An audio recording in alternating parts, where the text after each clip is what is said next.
Hey, everybody, and welcome to DBS Films Podcast. My name is Kellen. With me, as always, is my brother Brendan, and together we make movies with DBS Films. And today we're going into part two of The Haunting of the Murder House, which is our newest film we are looking to release this year, and we're very excited about it. So before we hop in, as always, be sure to take a look at all of our links online. The place you want to be is our Discord community, because that is where we can work with our fans. And again, DBS Films, we make movies for our fans, with our fans, so we actively cast, we actively look for people who are about this, who are supporting us so that we can support them too. Plus, it's just a really cool community in general. So feel free to take a look at that. Join us online, take a look, and you can also watch The Girl in Cabin 13 for free on Tubi. So part two, we're going to talk about the production process. And again, we are hitting our stride when it comes to DBS's, process of moving forward, getting these movies done. We had The Girl in Cabin 13 up, ready to go. We were locking into the production of this one. We were confident with the script because we were revisiting the haunting of the Suicide House's story, plus bringing over everything we learned from filming The Girl in Cabin 13. And, really to me, I think the biggest difference in the production, and we'll go through the entire process of casting and filming and whatnot, but the thing I think I want to highlight is I think you just had a new level of confidence because this is your second one filming. That first one filming, I was basically like, well, Brendan might just completely screw this up and we won't have anything, because filmmaking is hard, and that is definitely an outcome that happens all the time. However, you succeeded. It came out. It was an amazing product, was looking really good. So, how are you feeling about approaching this production? Because in my opinion, I think you're like, all right, I understand what I'm doing now. Yeah, I mean, like passing quality control for Girl in Cabin 13, just, the bare minimum. I know that I can, do this. I can get this done. We can tell the story that we want to tell. And it's, the only thing stopping us from getting on Netflix or Hulu or HBO Max or these larger platforms, just honing our craft and getting a better story. So having that base to work off of is definitely a big time, milestone. I felt good going into it. We had learned a lot. I thought The Girl in Cabin 13 production was super smooth. We wanted to, work on that, make it better. There are some things I need to clean up, and, I felt good going into it.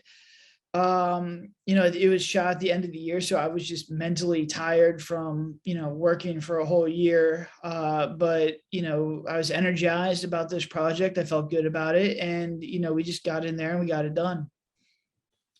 Yeah, I mean, it was efficient, it was smooth. I think the only biggest issue that I see with the production for this one, and we'll kind of highlight it in the post-production because that's only where I put the pickup elements to it.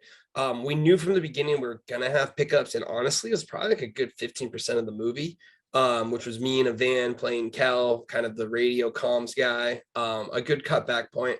But we knew that was there, so that kind of shortened the production process with it. But we also, really solidified the model of keeping it incredibly simple. So do you want to just go through real quickly what you're filming with, because again, we're super quick, using the batteries on the lights, being able to move, but just walk through your process. Because I mean, man, the efficiency level from when we first started working on set to where it's at now is really, in my opinion, at the 10x level. I mean, it really is something. So let's talk about just the difference real quick in case someone hasn't heard like our past episodes. But what was the production like before? What do we typically see? And what are we working with now? Yeah. So, I mean, we're just bare minimum. Like every single piece of equipment that I'm going to use on set, number one, I know how to use it. I know how to use it good. I know how to use it like a tool, like it's an extension of my body, essentially, as opposed to, trying something for the first time or just not being very comfortable with the expensive piece of equipment, which we did a lot in the first 8 movies. We would be like, we need this piece of super expensive equipment, and we didn't know how to use it. And the shots that we got with it never ended up in the movie. So we wasted time, we wasted money, and it just was not a good, setup. Every single piece of equipment that I had on the set, I knew how to use. I knew what I wanted from it. And, it was used a lot during the set. There was no piece of equipment that just wasn't used an absolute, ton of time. So we run with 2 cameras. Both are Blackmagic pockets.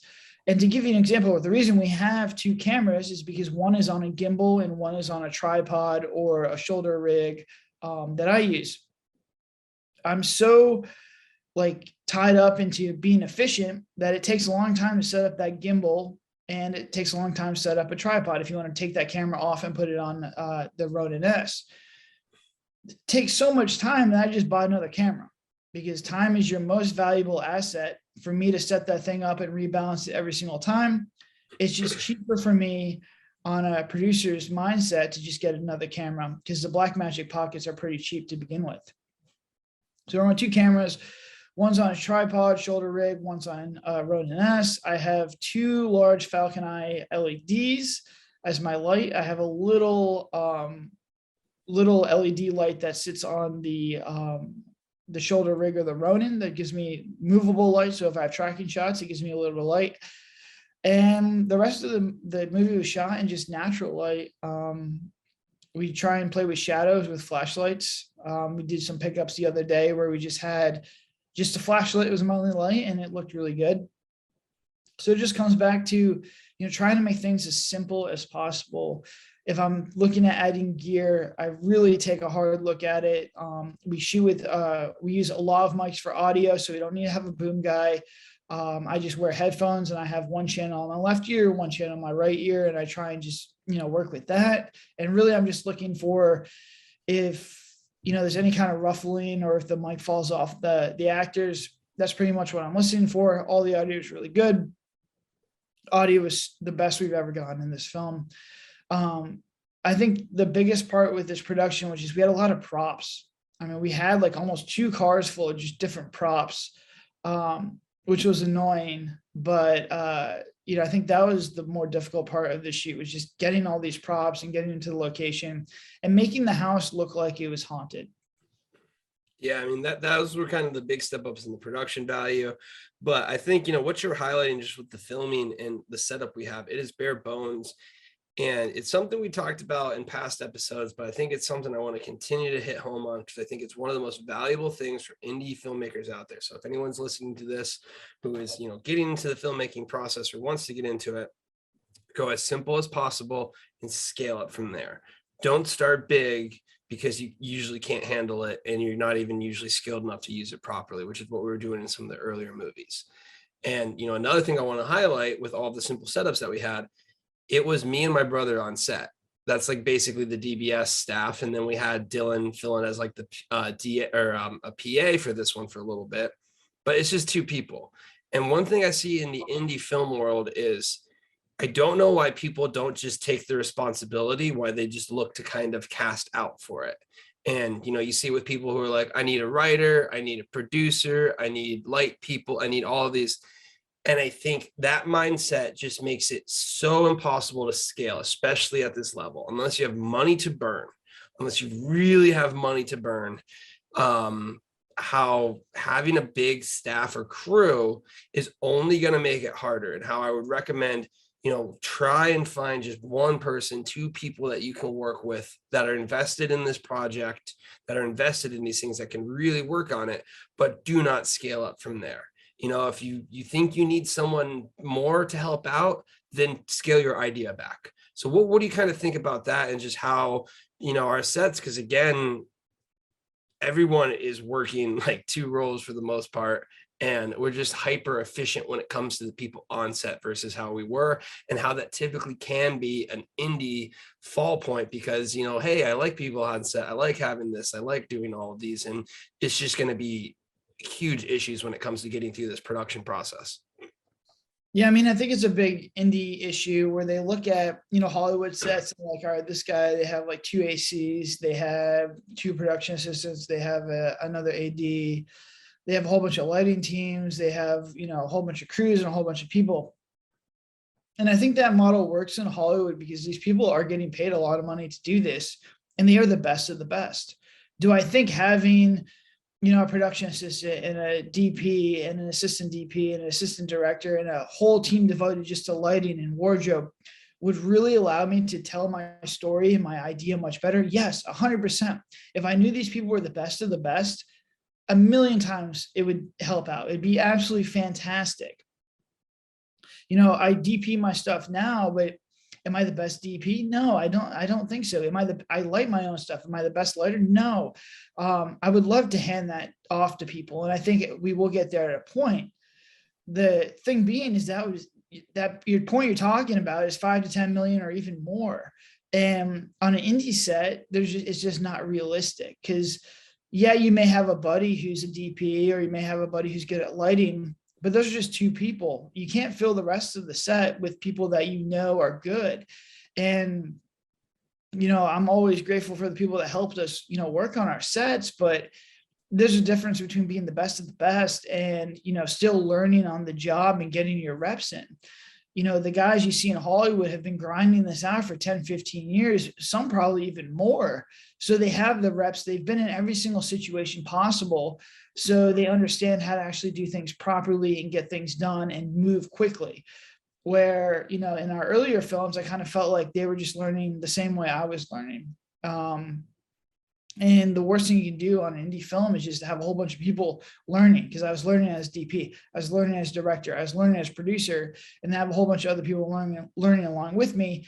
There's just too much learning going on and not enough filming. So we had to cut that back, and, we just consolidated. And I think the same thing goes with equipment, goes with people, is that if that person is not bringing an absolute insane amount of value to your set, try and do it yourself, or try and get, someone else on your team that you trust and understand that they can do a good job to actually do that role. I think the minute we cut our sets from having a ton of people to the least amount of people was when we really saw that jump in momentum and the jump in quality, which you would think would be inverse, but a lot of things that you think in the filmmaking industry that would make sense really don't.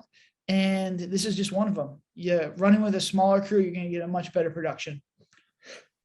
Yeah, I think it is something where two things come up from it. One, not only is it that you're going to get a better production because it's going to be easier to manage. Every single person you have on set has a timer with them, in the sense that if you want to get everyone hyper focused on the moment, you have to get them in that zone or what they're doing or what's happening. So if you have multiple people doing multiple things, those seconds add up. Where is this person? What are they doing? What's going on there? All those little seconds add up. And again, your time is so valuable on set between everything else that's going on, that if you keep it simple, it's going to be better. But then the second one, the biggest thing, is force yourself to do it. Force yourself to learn it. Force yourself to be responsible for it. For instance, we take care of all of the PA responsibilities. What does that typically mean? Well, strategically, I basically make one store run a day. You hear people, oh, I got to go get coffee. Someone needs to, no, we're prepared. We have coffee. What do you need? We have it here. All of those things can be taken care of. And, like we kind of said, is the $1 million, $5 million budget range, because at that point in time, with the amount of money that you have, your time is now easily compensated by the amount of cash they can burn. As an indie film, it is not at all. You have no cash. That is your weakest asset, which means the only way that you can compete with the bigger movies is by taking more roles, is by doing it yourself, is by getting people who are invested enough in it, for whatever reason it may be, to do it themselves. And, I think one of the reasons that DBS has a lot of success is it really is my brother and I taking a lot of ownership in pretty much in all of the tasks. And because of that, it's not saying we're the best at these things. It's just simply saying that we do all of it so that we understand the process so we can get better. But it also keeps our budget down and allows us to continue to make more of these. And I think that mindset is super critical for any indie filmmaker who wants to have success. And that's how we're looking at approaching our productions. And we're constantly looking at improving them. So, I think having that model down was really something where, I know I was confident heading into this one, especially seeing The Girl in Cabin 13, because I was like, yes, we finally got a plot. Like, let's go. I was kind of sick of seeing that movie, just because, anytime you work on a project for so long, you really kind of get bored of it. Seeing something new, fresh, it feels good. So, as we're wrapping that product, how are you kind of feeling, with that in mind, that, hey, we have this set going on, we're feeling pretty confident. And, what was it just like to get another movie moving forward? And how are you feeling? Like, were you as nervous with The Girl in Cabin 13, or was it something where it's like, all right, I want to focus on this? Like, what was your kind of mindset heading into this production of what you wanted to focus on? Well, I felt good. I think the issue with this one was we try to shoot it the week before Thanksgiving, And here's like a little indie tip: don't shoot anything around holidays because your actors are just very hard to coordinate. Getting this all set up along with getting a location was actually probably one of our most difficult ones to do. And I don't really like playing the role of the producer as far as like getting the casting together, getting the locations together. It's just very annoying because you're essentially coordinating a whole bunch of stuff. It's just a whole bunch of calling and emailing. Does this time work? Does this work? What's your availability? It's just not very fun for me. And this was just because that holiday was there, was just Thanksgiving. It was just that much worse. I remember going through like our casting, and we had a lot of people that I thought could do the job and do a really good job. And just because that holiday was there, almost slashed like our available people by 50 to 60%. So, I mean, I think this is like a little indie hack, is just try and avoid the holidays. I wouldn't shoot anything after Thanksgiving, honestly, because then you have Christmas coming right up and people are on the move. But it was something that I just didn't think was going to be a problem. And it probably isn't for larger studios, but for indie films, a lot of people are going to be on vacation or start making plans. So just, be aware of it. We were super fortunate to get, everyone on the top of my list for this movie was casted. And I just feel very lucky that that happened. But we did have a lot of production issues or pre-production issues getting into this one. So just keep that in mind if you're an indie producer, indie filmmaker, that, holidays are going to be essentially black voids that you really want to try and avoid shooting around. Yeah, I really do think, when it comes to it, just strategic, planning out your year, planning out different things, because, it does take that level of coordination to really make it come together. And you want to give yourself as much playing room as possible when it comes to just doing those things. I also think with the holiday filming, having the plan come together, it is something where I think since we had the pickup shots to do and the rest of it, that got delayed because that took all the way into January. So don't try and, really try and get that finished product. We talk about it now. We're like, we really want to have a finished movie going into the holidays because then you can just edit and you have time for that. But filming is going to definitely be a nightmare for you. So really take a look at how you can space that out, how you can plan it. Now, one thing we did have, and this is something that we're going to continue to have, and we show it even more so in the Shapeshifter, is we end up working with talent, and we appreciate the hard work and the effort the talent brings to the table and their attitudes and their efforts, just like we saw with our super fans in our community when Aries came on and he absolutely crushed it. Dylan, he crushed it in Girl in Cabin 13. He showed up as an extra. He wanted to do way more stuff. Well, not even extra. He's a body actor, body character, playing the red mask guy. And he just was like, how can I help? Basically became an on-set PA. And because of that, he found himself in the murder house. So talk about that process and how that works for any aspiring actor, or anyone who is on set, the best way you can get called back. Yeah, I mean, the best way to get called back is, number one, just be a cool person. Like, be, on time, ready to work, put in a good effort. Just because we do a lot of pre-production stuff, I want to work with actors that, when I come to our pre-production meetings, because we only have 3 of them, that they have a lot of notes, they have a lot of questions. I can see that they're investing time into their character. And when I see that, obviously, they're putting as much time as I am into this project. They're serious about the project. They have a vested interest in making this best project ever.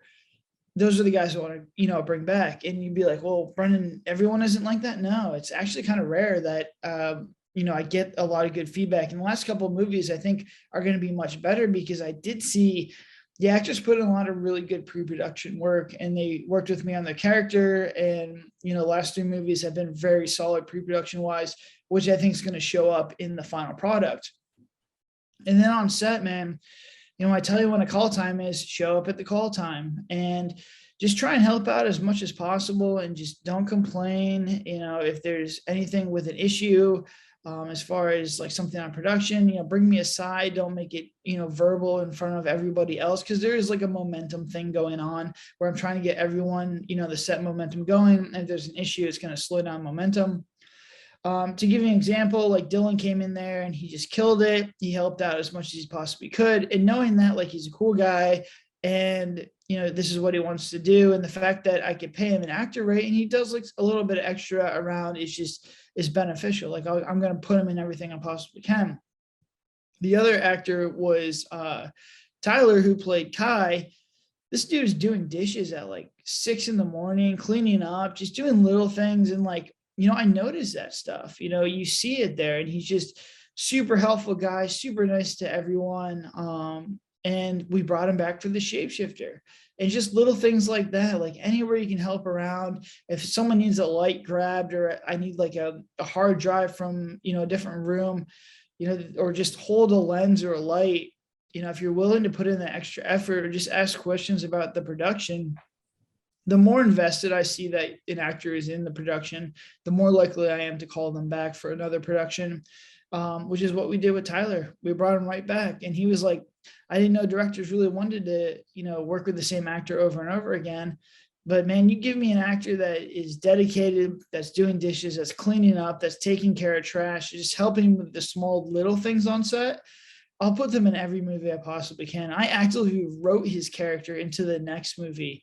And I would have been really disappointed if he didn't have availability for the shapeshifter role, because he was just such a great guy, and his acting is phenomenal. And to see him make the jump from the acting in Murder House to what he did in the shapeshifter, I mean, you can see the reps and the technique, and just being in front of the camera has made him such a better actor. And I think it just comes back to, if you want more jobs, you want to retain your jobs that you're getting, you get called back for bigger and better projects, you have to be a good person on set, and you really have to help out, because you never know, where our productions are going to go. You never know if you're ever going to work with a director that's going to just explode. All it takes, once again, these are lottery tickets. It takes one shot. And, when those directors become famous, you look at Mike Flanagan, he casts with, I think it's now his wife, in all his stuff. So, I mean, now that it's his wife, he probably has a reason to cast her in a lot of stuff. But, you see a lot of directors that even when they first started, they still use the same cast that they did when they were working as an indie director.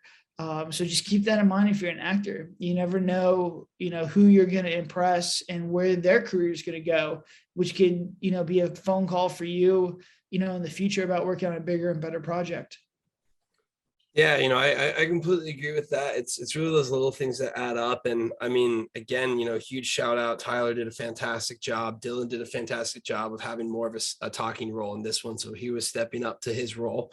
Absolutely nailed it. And then even, into Shapeshifter with Chloe on Girl in Cabin 13, they all did a really, really great job. And it's kind of those extra things that they're able to do that gets you noticed, and it allows us to work with you. And I think one thing that I'd like to highlight, because it's easy to be like, oh yeah, just be cool on set and whatnot.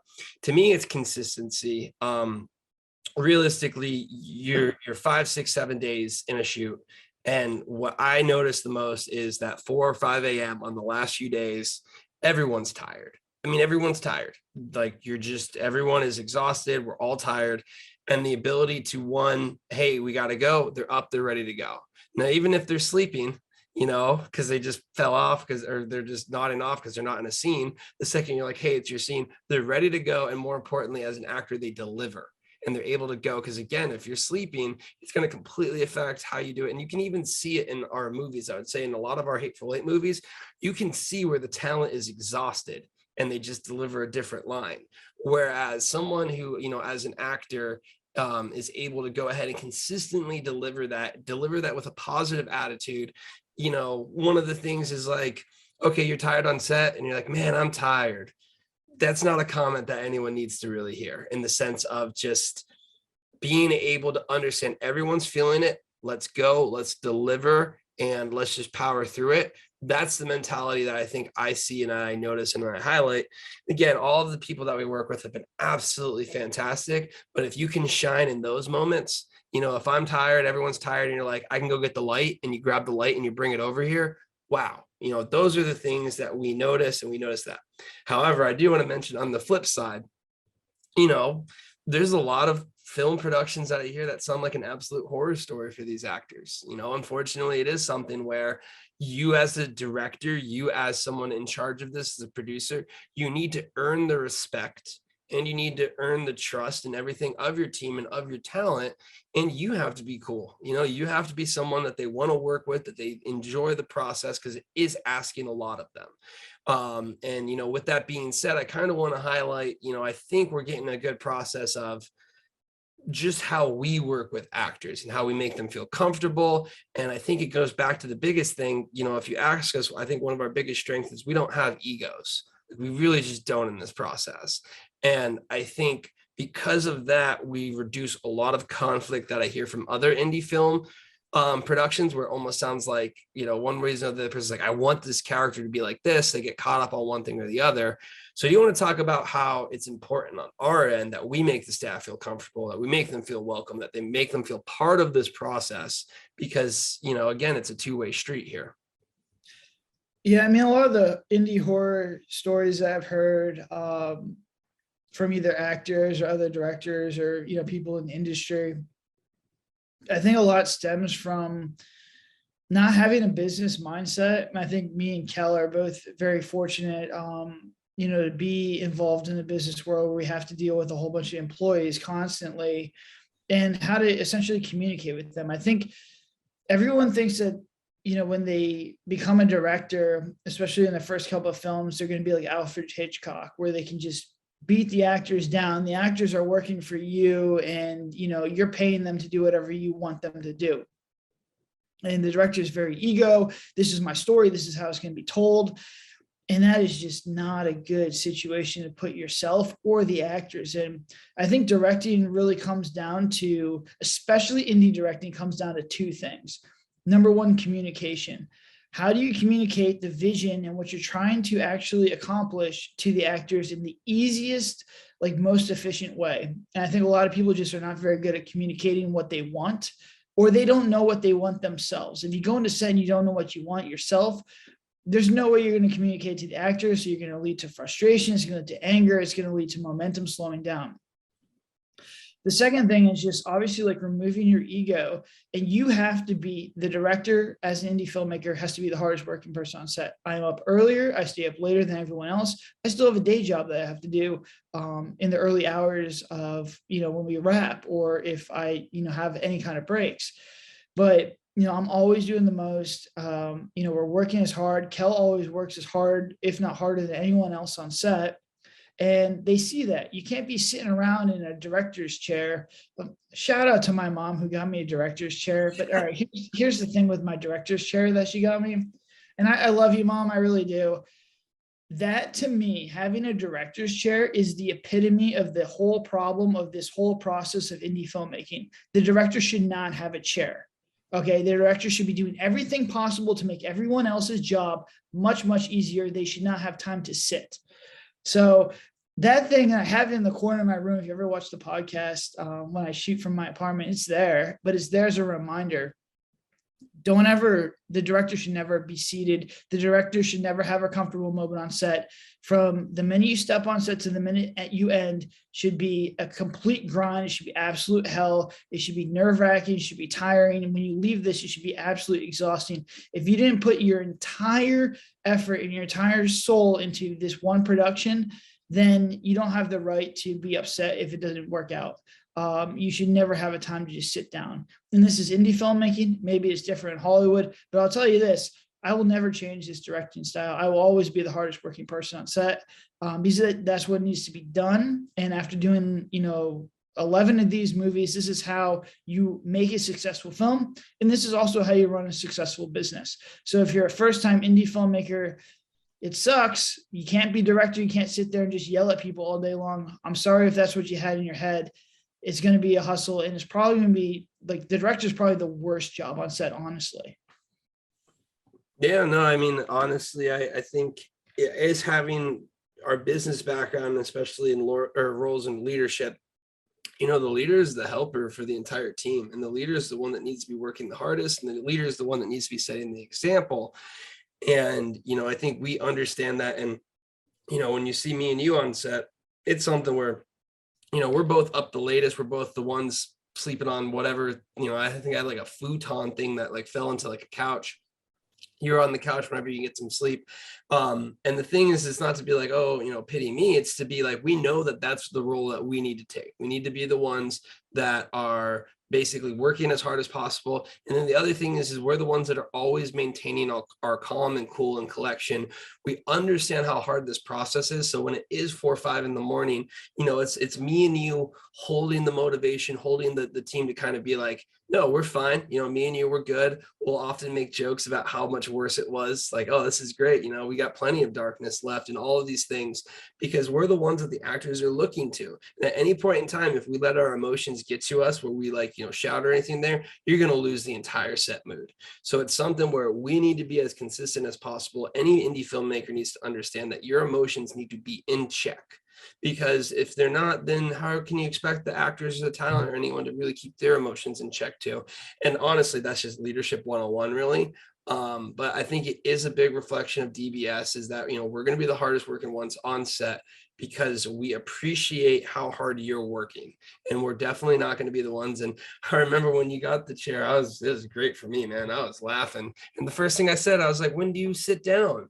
You don't sit down. You should not be sitting down, because you're the one, this is your project. This is your whole thing. You're using other people to help make it. And if you're not motivated about it, I'm sorry, you're just not going to make it in this industry, and I can completely understand why people have that mindset about what filmmaking is. It's kind of this fake lore that's out there, but that is not the case. The director is not going to be sitting on an indie film. Maybe you'll earn that right eventually, but like Brendan said, he'll have $100 million budget and he's the dude down there with the shoulder rig. So I'm not going to be surprised with that. And as long as you understand that and you go into the process, I think you're going to have a great crew and a great team. One thing I just kind of want to mention, because we are on production, just keeping the crew happy, and this is something we're going to continue to improve upon.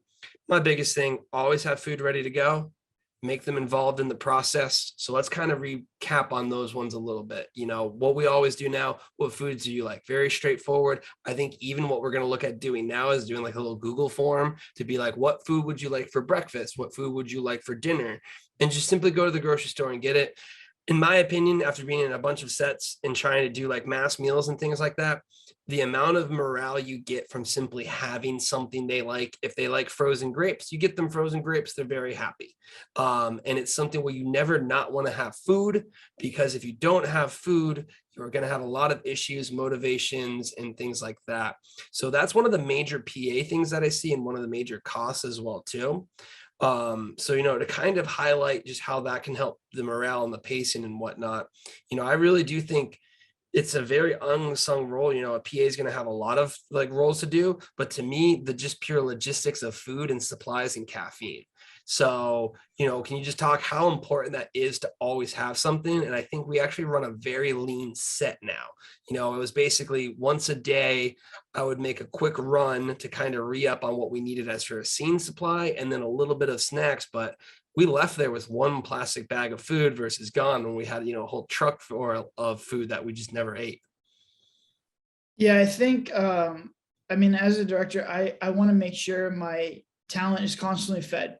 So even if they're not doing breakfast, lunch, and dinner, they have snacks. If they are hungry, they can get access to it. Because nothing is going to tank your set faster than tired actors and hungry actors. So make sure if you can get them 8 hours of sleep, get them 8 hours of sleep.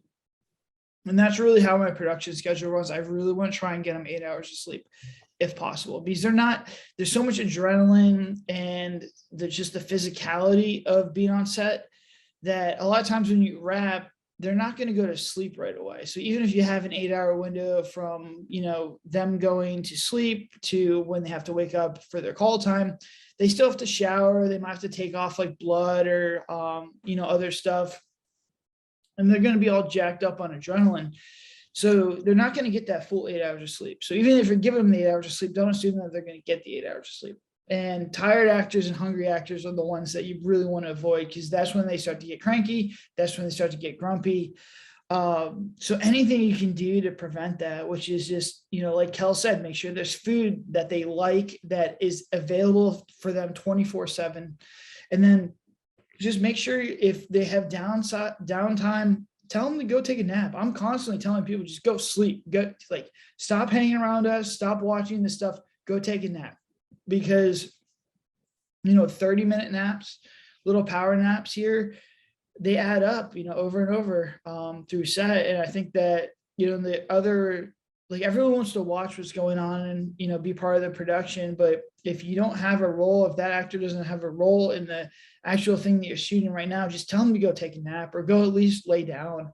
Because you do not want tired actors and you do not want hungry actors. That is just a recipe for disaster.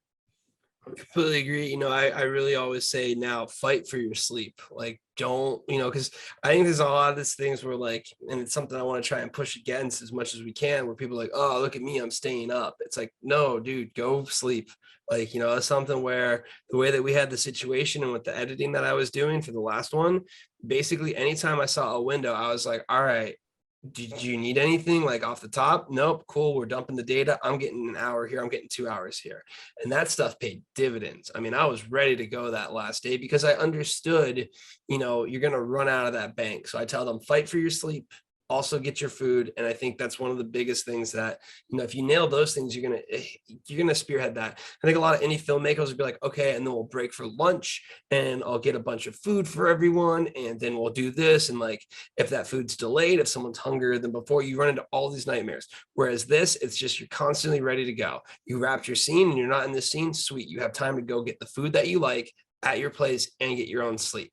And that's just the way that we're able to get through these shoots super effectively and keep the morale up as much as possible. And the second thing that I mentioned to talk about, when it comes to morale is we always want to try and get people as invested in our projects as possible. I think the Shapeshifter is another level of it because now we have the Discord community. So it's like taking it to this nth degree of being involved in the process and DBS as a whole. But we really do ask for their feedback and ask for their character. And I think there is a fine balance because, you have to let them understand, hey, at the end of the day, it is our character and, we are directing this. But with that being said, I think you get better performances because it's more natural, but I also think you get more support and, you see the needle moving when people are like, yes, we finished this scene and things like that. So can kind of talk about having them invested in the scenes, asking them what they would think and how that kind of improves morale and pacing of just the set. Well, I think it comes back to, just doing pre-production and, working with them on their character in pre-production, because when you're writing the script or you're as heavily as involved as we are in our scripts, it's hard to see the forest from the trees. Like I'm looking at top down, scope. I've already mentioned multiple times, the most important thing to me is pacing. So character development and, dialogue and what they're trying to do. I'm just trying to make sure people aren't gaslighting each other. And we're just able to move the movie forward. But what you can do is ask the actors for the feedback on lines, let them manipulate their lines and move their lines around. And they'll, number one, feel more invested. Number two, you'll get a more natural performance from them. But number three, the characters and the actors are going to know their character better than anybody else. And I think a big time struggle in a lot of horror movies, not just indie horror movies, is character motivation. Would this character be and would this character be doing what they're doing right now on set, in a realistic situation? And I think that having them understand their character and really get themselves into their character, they can be like, hey, Brendan, my character wouldn't say this, or my character wouldn't do this. And then at that point, you're like, yes, like this is great feedback. And you can adjust the script or you can adjust the dialogue. And if you're not asking these questions in pre-production, you're not going to be able to flesh out all this stuff, and your production is going to suffer. But just having those conversations, seeing that you're invested, that you're willing to listen to the opinion of the actors, just gets them more invested in the project, gets them more motivated.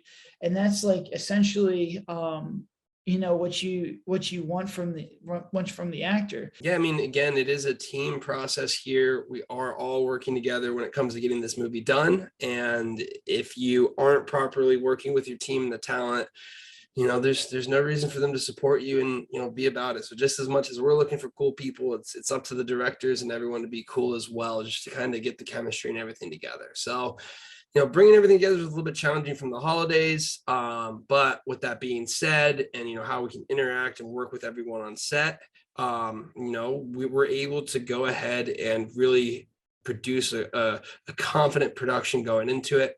To me, the other element of having that high morale is if anything ever goes wrong, such as, what would happen in some of our earlier movies, you really need everyone to kind of step up and understand that it's an indie and take it the extra mile. So where we were at, we didn't expect that to happen. And thankfully that was the case for this production. It was very smooth. We also had about 20%, 15%, I'd say, of me in the van that we knew we didn't have to do.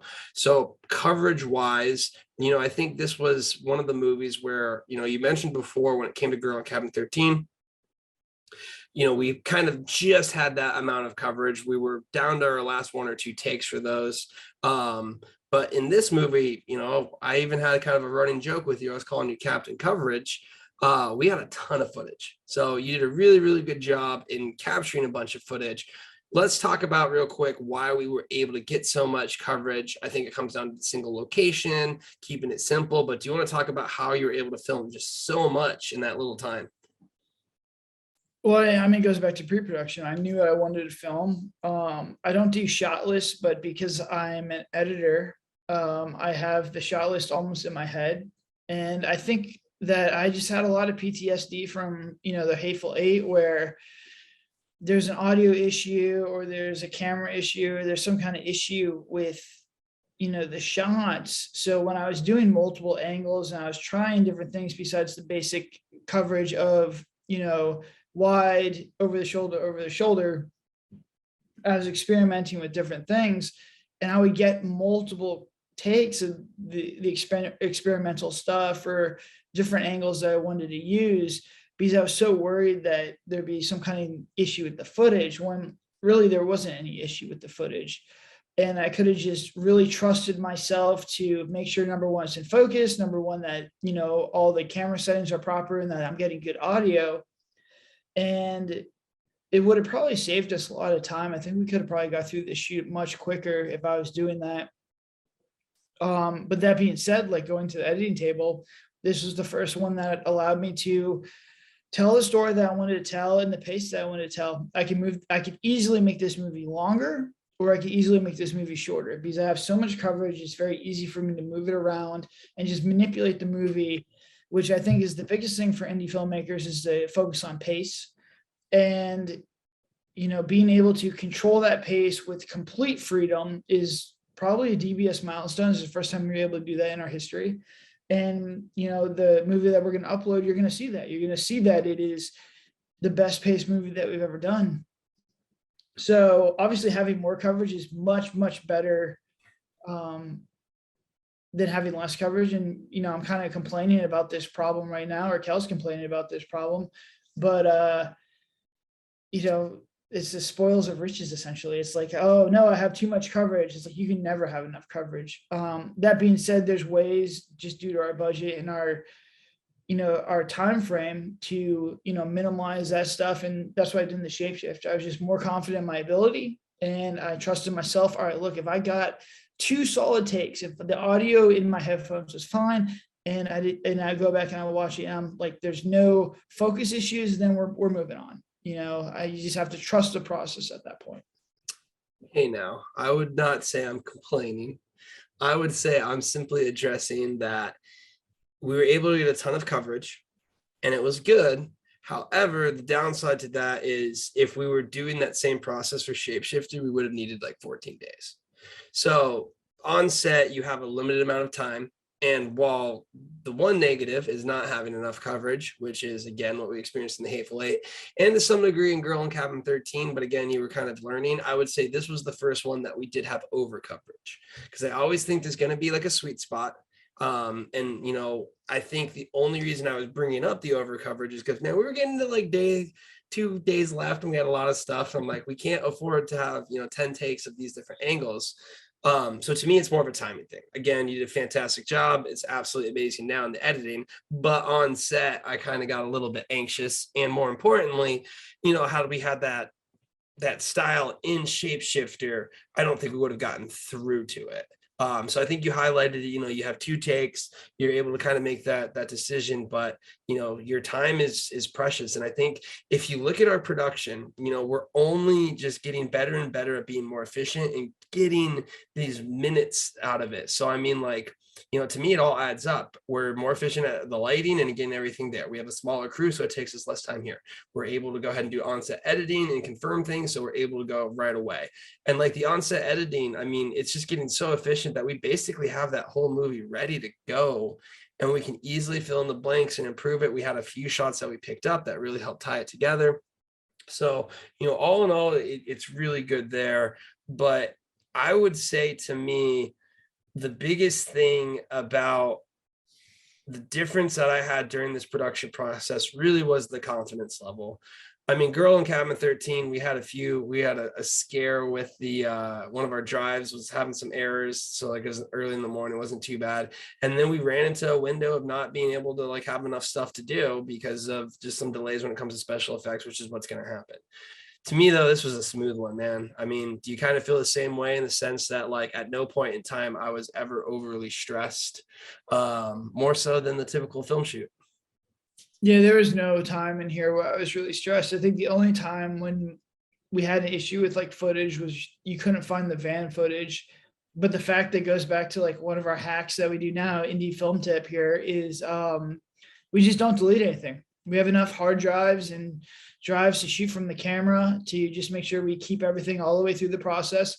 The only time I clear those drives is when, the movie is pretty much, when we have to shoot another movie. So the other one's in, pretty much post-production or ready to upload. And at that point we have 3 different storage facilities for the movie. There was like something we brought up with the van, like you couldn't find the van, but I was like, look, we didn't delete it. I know I got it. It's somewhere. And to go from that problem, from what we had before, where it was like, oh my God, we deleted a whole hard drive, or we had problems where we've erased a whole, CFast card. It's just to look back on that stuff and the stuff that we had to go through to get to this point is just wild. It's just absolutely such a crazy journey. So, yeah, we shot all the way through this, to the last second, but I don't think we're going to ever have a shoot where we don't shoot to the last second. I just don't think, because it doesn't make any sense. Why would you waste, if you have extra hours, why would you waste that? So yeah, it would be nice to just wrap early and get everyone done, but I don't think that's ever going to happen, because even if it does happen, I'm going to go back and make them shoot other stuff that I don't feel confident about. Or I'm going to go get B-roll or something. So I think it was a smooth transition from, cleaning the house up and getting out of the house. And I think that's, as a director and a producer, that's all you want, is you don't want people banging on your door trying to kick you out, or Ubers outside your property waiting for actors to get in so they can make their flight. You don't want that stuff. So if you have a smooth exit, I think that's the best thing you can hope for on an indie set.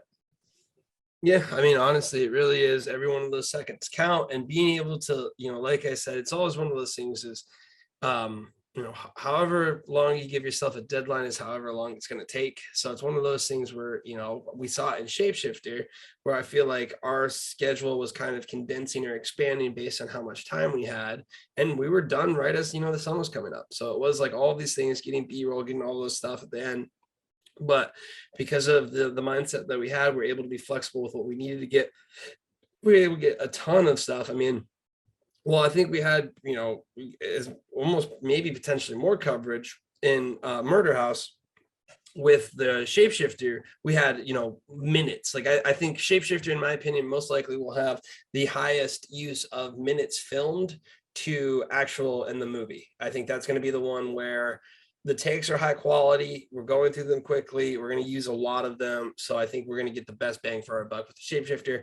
Again, that's just learning it, kind of experiencing it and everything like that. Looking back at it now, I mean, really, we did get a Rhino slider for that, but it was kind of in the post-production. So, I mean, we have some extra time on this one. So let's kind of talk about the pickup shots that we needed. So one of the things that really gave us a lot of breathing room as well, and kind of what I talk about of how, like, I don't think we would have been able to film the Shapeshifter to the same degree, is we had a good 10%, 15% of this movie that took place that we always knew it was going to be a pickup shot, and that's going to be me in the van. And I actually think this is a smart indie strategy. Do you want to kind of talk about the whole idea that we almost had from the very beginning of let's make a character who is completely isolated so that we can film them any point in time? And let's make it me because I have unlimited schedule for DBS.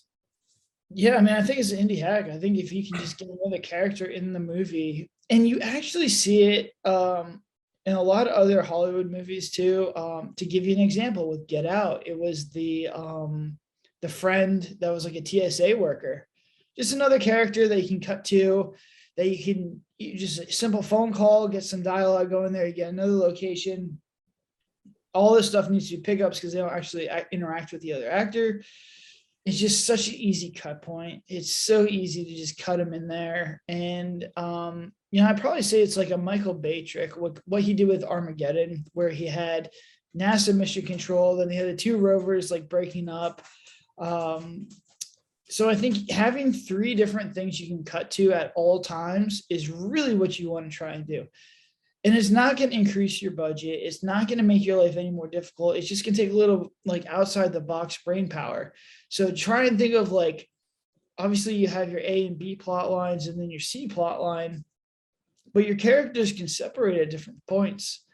And I think just having 3 things to cut around to, especially if you get in trouble and you like something doesn't match up or you can't get a good clean cut, just cut to the other person. Like this was such a cheat to edit this movie because I was like, oh, this scene's too boring, or we don't have a good take here, or, this doesn't cut together properly. I just cut back to Kel in the van and it cuts because it's just a whole nother location. So having that is just, I think if we would have had known this knowledge in the first 8 movies, they would have been much, much, much better movies, because I would have had additional cut points. A lot of the issues that we would have been able to stay in the movie. We wouldn't have had to cut them completely. And I think that just try and have 3 cut points at every single, movie as you're going through it. Really design your movies to be shot like that.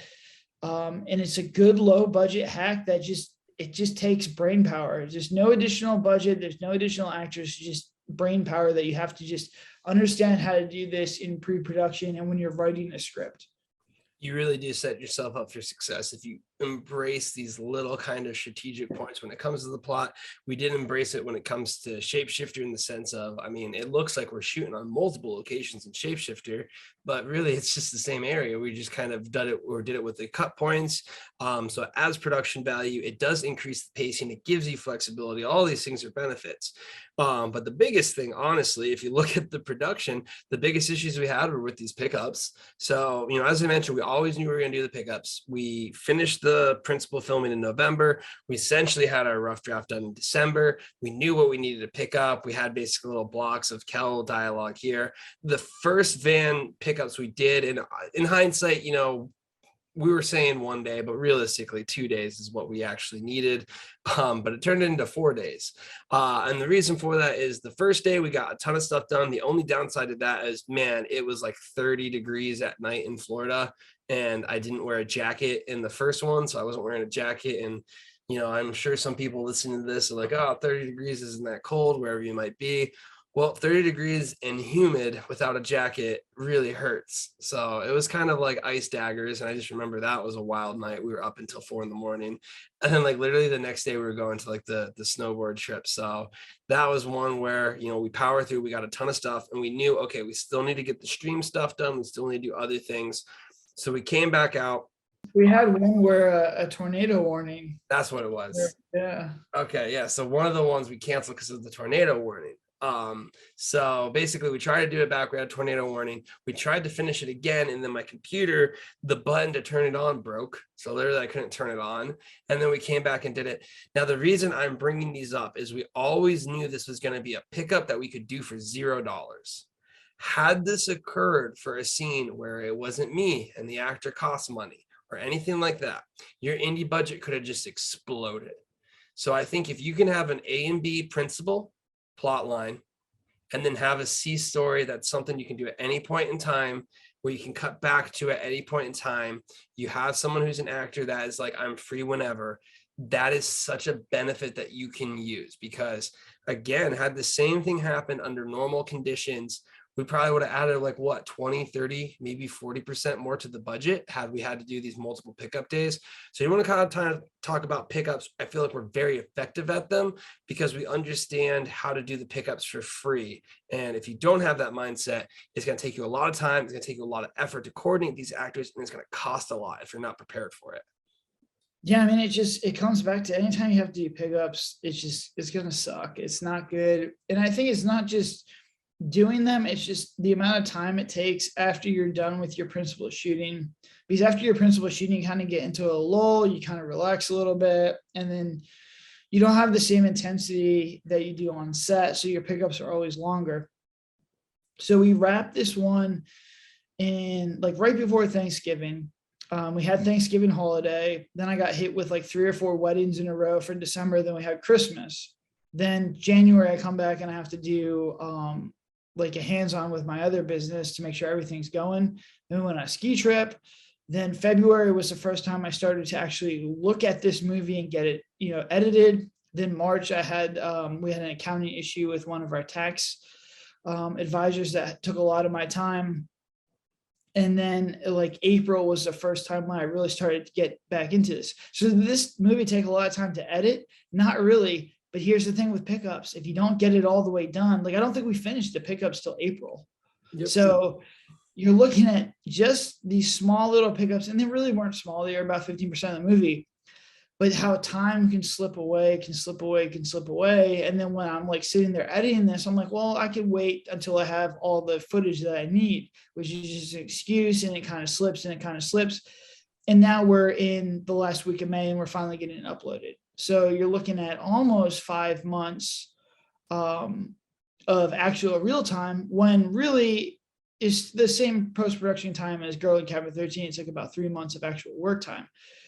But if we would have had everything done in Thanksgiving, I think just having, because you can still edit I can edit when I'm traveling, or I can start to put in time like every single day, even if it's not a lot of time. Having the excuse of just falling back on, well, I don't have the pickups, is just going to decelerate your timeline, and just make it longer and longer to shoot. So yes, it did really take about the same amount of time, work hours, for me to, edit this one as Girl in Cabin 13. The difference was we had pickups and it was shot during holidays. And, I wasn't on it as much as I was on Girl in Cabin 13, which is like, if you're an indie filmmaker, man, you gotta give 3 months to these things and get them out. You got to shoot, and you got 3 months for post-production. You got to get them out. If you're going longer than 3 months, it's unacceptable. That being said, this is also a much more technical movie where I think like Shapeshifter, I think we can crank it out pretty quick. Yeah, no, I think, it really is something where this is where we see the movie slip into the void. And I completely understand why, because you have to constantly fight against it. And I always say there's a huge difference when you can finally just sit down at any point in time and finish that movie when you have all of those pickups.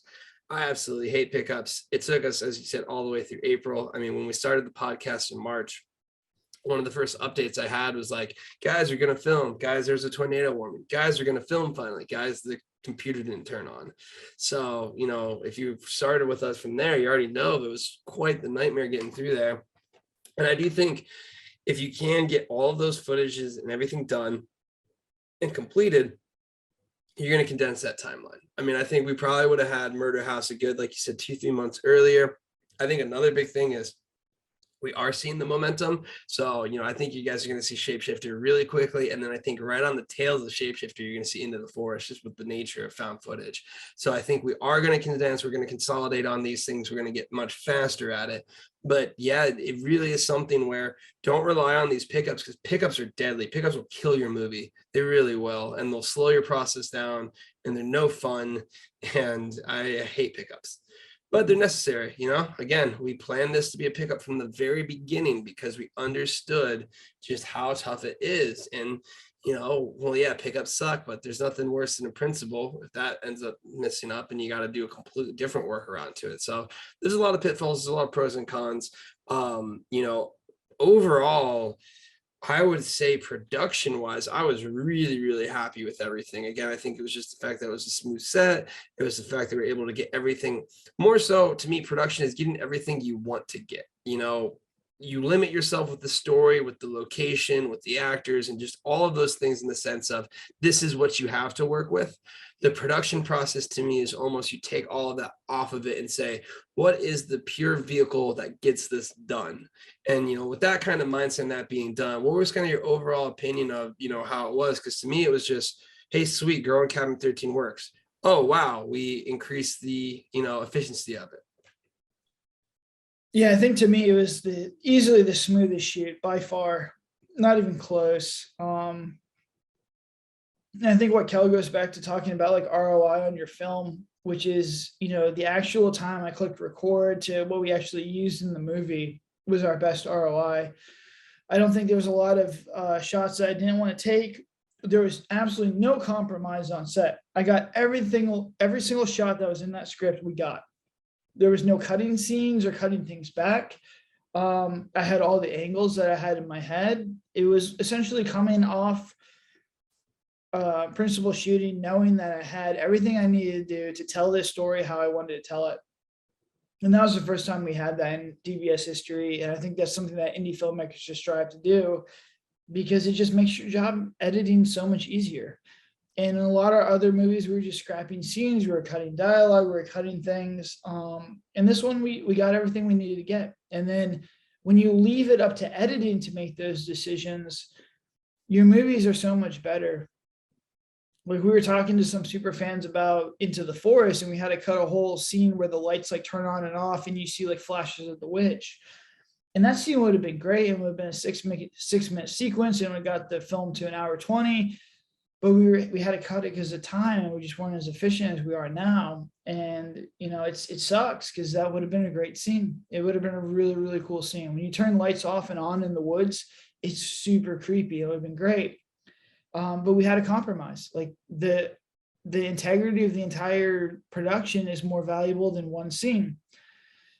But with this movie, we got everything I need to do, and I think the editing, the final product, which is being uploaded now, is essentially, what I wanted. And it was a story that I wanted to tell, and we told it. And I think the difference now is just get better at telling that story, tell a better story. Yeah, I really agree. I think it's now the finer points are getting honed. And, it led to, after doing the Murder House, I think we were still kind of shaky with the script when it comes to Shapeshifter. We were always like, well, this is like that one because the Murder House is simple, straightforward. 10%, 15% is me in a van. On top of that, it's an idea that we knew worked. So, to me, I think it was critical because I think the biggest thing that would have came about, not having a finished production would have been we probably wouldn't have taken a risk. So real quick before we end, do you want to kind of talk on, everything's momentum, just everything in life is, moving forward, progression. But I think had we had any issues in production, one, it would have slowed us down. But two, we probably wouldn't have tried the Shapeshifter. And it's all these little gains that if you're able to just 1% here, 2% here, by the time you make 10 movies, all of it adds up and you're basically 10 times better if you can constantly work at just improving the process. So, overall, do you think having a smooth production on the Murder House set us up for actually doing Shapeshifter, doing it sooner, moving forward with everything and how it just kind of pushed DBS along? Well, I think it's twofold. I think number one, yes, I think having a smooth shoot just gave me even more confidence that we had coming into this one to, bite off a little bit more, add more stuff into the script, try and, really, because Shapeshifter is an idea that's kind of a crazy concept. It's a much, much bigger story than we've ever tried before. So just having the confidence to do that. But we finished Murder House. Like the cut that we showed the super fans was done before Shapeshifter, I believe. But if not, like it was a cut where I was comfortable, learning from. I had gotten a ton of feedback from the cut. The only thing stopping the cut was just small little things. So in all intents and purposes, Murder House was completed before we did Shapeshifter. So I saw this, I knew what my strengths were, what my weaknesses were, what I wanted to do better, what I needed to do, essentially work on. And once again, having a finished product or something that is very, very close to finished is what every filmmaker needs to strive for, because that's the only time that you're going to be able to actually, take a top-down look at your movie, understand what you did well, what you need to work on, and you can take that to the next feature film.